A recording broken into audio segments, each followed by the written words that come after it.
There's a common misconception that worm counts can't be used over the winter as worms aren't active and small redworm are all encysted in the gut wall. Well, not quite. There are still a number of instances when a worm egg count can provide very useful information between the months of December and February.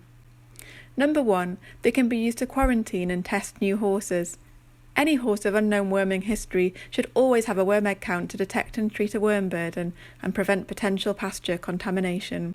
Number 2, they can be used to decide if a second dose for encysted redworm is needed.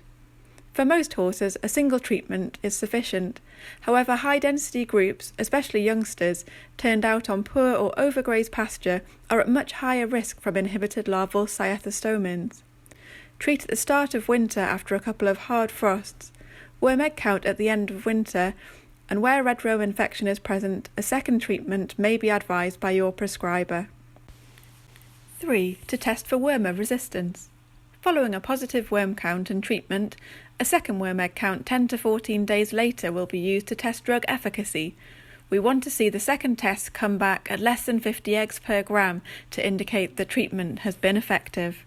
And 4. To test for potential ascarid or large strongyle infection. Ascarids are most likely to be a problem in young horses under the age of 4, and infection can often come to light at weaning over late autumn and winter time. The lab still sees many high worm egg counts through the winter. If you have any particular concerns about a horse and think a parasite burden could be part of the problem, then don't hesitate to send a sample for analysis. It could still prove a very useful tool. Top tips for horse health, brought to you by Westgate Labs.